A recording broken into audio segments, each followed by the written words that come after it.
At what point do you tell a girl a park's not just for play? At night time, stay away, there's danger lurking all around.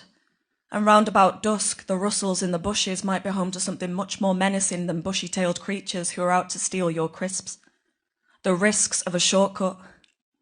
I bet your Uber's kept a float out of women's pockets, makes its profits as the cons of walking home alone far outweighs the pros, and does she know that she'll pay for a taxi to avoid getting murdered by a stranger, then spend the entire journey aware of the danger that this might be the stranger who will finally murder her?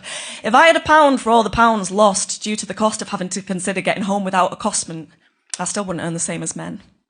But then again, the system's rigged to constantly remind us our beauty is behind us, and so we must invest in lotions and potions, the extent of the ocean, to maintain a sense of relevance. I'm relatively sure if I'd have saved all the money that promised flatter tummies or younger skin or looking thin or better hair or buying uncomfortable underwear for him, well, I'd be halfway to a mortgage. But more than that, I'd have a sense of power back.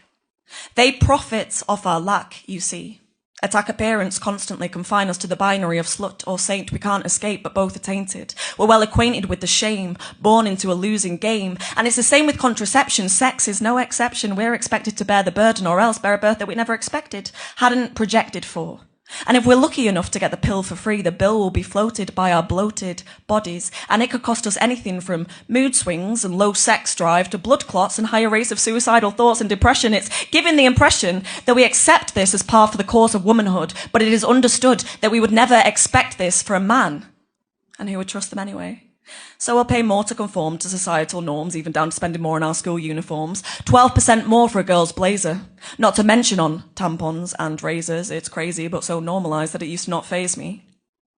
Sometimes I wonder who I'd be if I existed just for me, if my entire existence hadn't consisted of persistently viewing myself through a male's gaze, if the haze lifted, and I could wear whatever the fuck I want without consequence, and yet I'm well aware of the hypocrisy of getting older.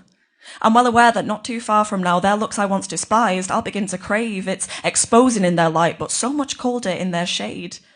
If a woman falls in a forest and there's no man there to save her, can she even say she lived at all? I dread the moment I might feel invisible, where my aging body is less considerable. No wonder people are getting surgery to feel less fucking miserable. Do you know how it feels to hover above yourself?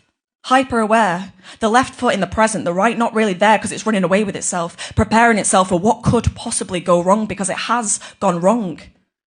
I'm tired of constant vigilance. I'm tired of constant vigils. They seem to be rising without uprising, and yet we act surprised every time another woman gets killed. Don't be too nice, it'll get you killed.